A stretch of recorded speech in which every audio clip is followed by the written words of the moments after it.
experience a decline in their empathic skills and empathic reasoning over the course of medical school.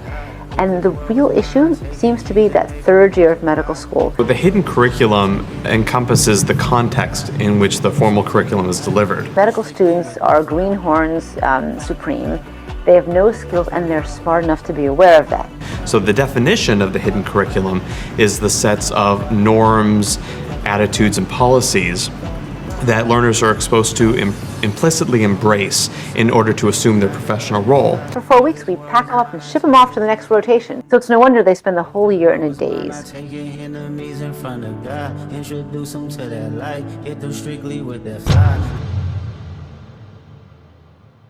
This is The Scene in S.T.E.A.M with Jade Frederick. Jared. Jade. Thank you for coming and talking with me today. I know it was a bit of a drive. Oh, no problem. Okay. No problem. Happy to be here. I'm glad to have you here. You've done a lot of things, I think, in your time in medical school. Your S.T.E.A.M. Yeah. Your treasurer? Yes. Treasurer of S.T.E.A.M. And I know the kind of beginning of our journey, you kind of talked before about kind of struggling to find your footing. Can definitely relate. Yeah. But you definitely found your rhythm, and you made it so far as to even getting AOA this year. So congrats. Thank congrats you. on that. Praise God. Small achievement. But in addition to, I think, of course, doing well in your exams, finding kind of your rhythm with your schoolwork, to, do so well in third year and kind of reach that achievement, definitely had to navigate the hidden curriculum and navigate it well. Yeah. And curriculum is the word that's kind of tossed around, kind of when you're in med school or really any graduate program. But what does the hidden curriculum mean to you? How would you describe it? Okay, that's a really good question. Thanks again for having me here. It's definitely been a journey. My whole med school journey has just been a lot of roller coasters, but very happy to have made it thus far. The hidden curriculum. It's such an interesting name for something that's so important and oftentimes underemphasized. Yeah. To me, I guess in simple terms, it's what it means to be, I guess for us, a med student, physician, resident, etc. Outside of what we learn, in our textbooks. It's that extra layer, what it means to, communicate with other team members, what it means to navigate feedback, what it means to literally just everything in between, navigate a room, talking with people, hardships, what that looks like, things like that, and being able to navigate those things with self-awareness, but also finesse, where it's people know that you know what you're talking about, but also they can look to you and feel like they can trust you as a leader. A lot of things on top of another. So kind of what I'm hearing from you is your personality plays a role, your ability to have conversations with other people, your ability to be humble but still approachable, and confident but still, almost meek in a way because you're in a place where you don't necessarily work, but you have to be there and you're sent there, but you don't want to intrude. A lot of things on top of another, right? Yes. So, before med school, we went to the same college, we both went to Oakwood. Oh, yes, OU. OU. And you took a gap year. I did, yes. But, before med school, do you feel as if there were any experiences that you've had or, times in your life that kind of taught you how to navigate the hidden curriculum or prepared you for, med school and navigating that? I see. Yeah.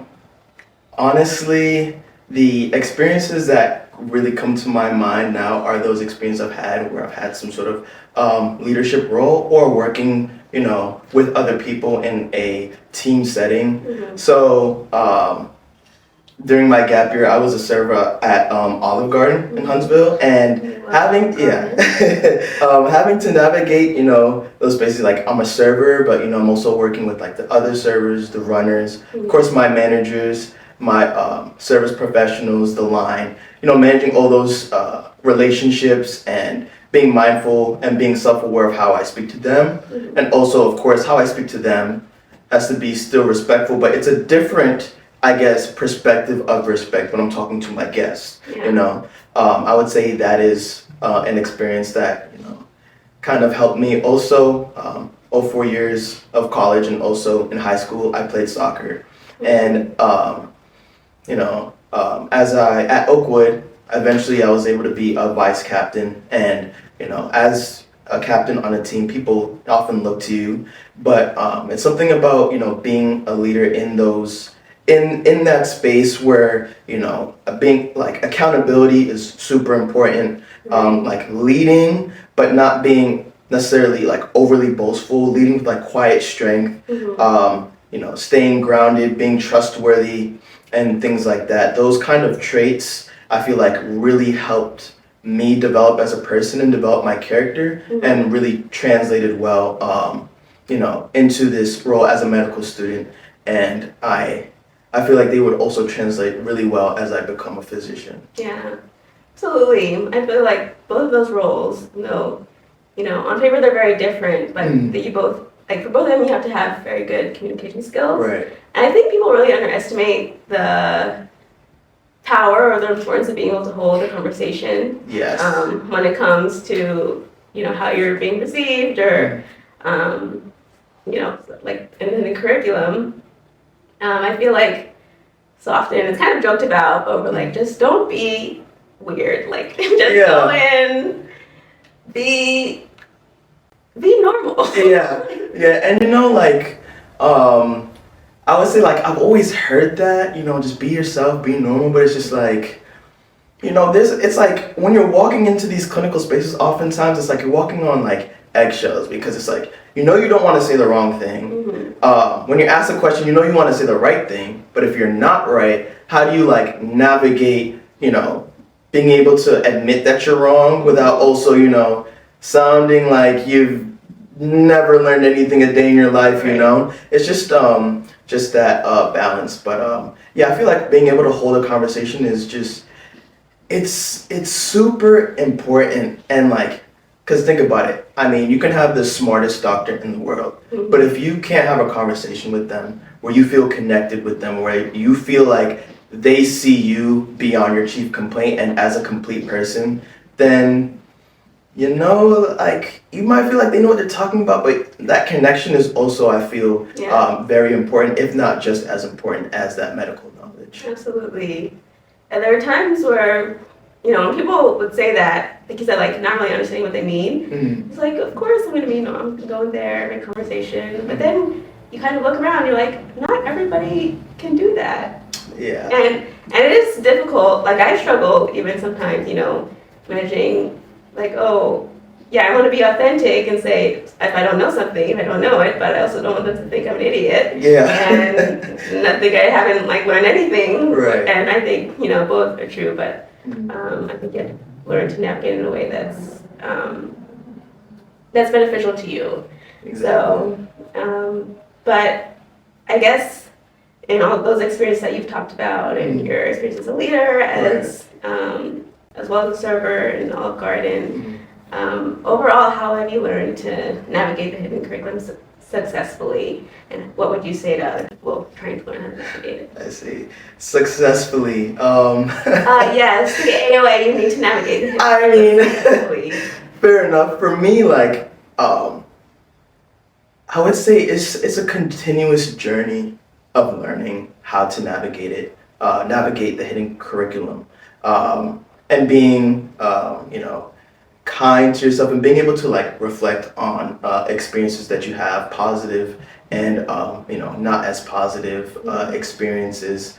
I feel like, I'm just like right now I'm like replaying like clinical experiences that I've had where like I'm asked questions in front of patients, and I can't just be like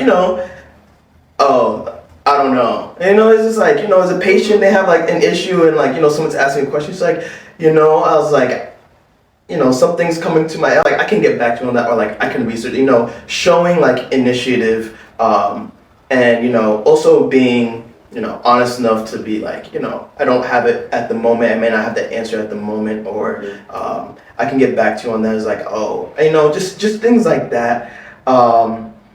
And honestly, like getting feedback is another thing, I believe. And also, let me talk about feedback just a little bit. Okay.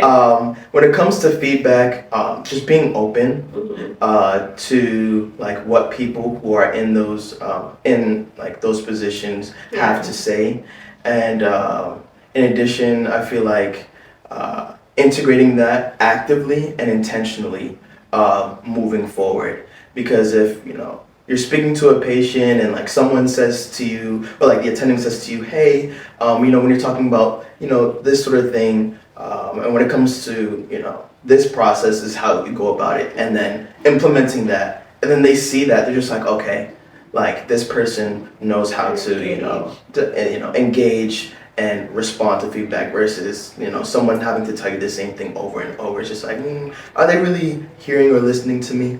I would say that really helped me along my journey. And then something else I would say is mentorship. Finding mentors for me who exemplified integrity, accountability, leadership. Not just being established in their field, but just exemplifying and like just showing those traits that I know I want to show as a future physician. Right. Whether it's like within my field or not, I feel like finding those mentors and to help guide me, and I can learn from their stories, their positive experiences, even their mistakes, so that I don't repeat those same things. I would say really helped me along my journey. Yeah. I completely agree with you on the feedback, because I feel like asking for feedback lets your attending, your supervising doc know, oh, they're interested enough to want to get better. Exactly. And then when, like you said, when you do it, they're like, oh, they were listening, and they changed, they got better. I feel like, well, it's kind of said as a joke, but it's very true. There's nothing better than attendings like that when you start off and you're terrible. Yeah. And then by the end, you're like the best medical student they've ever had. They're just like, I did that. Yeah, exactly. I'm the reason why they're so much better. Yeah. So, yeah, there's a lot to do with it. Yes. Well, Jared, thank you so much for talking with me today. Thank you for having me. Thank you so much for tuning into this episode of The Scene in STEAM. I'm Jade. If you'd like to help out students studying science, technology, engineering, art, and math, please check out the links below. And I hope you can join us for the next episode.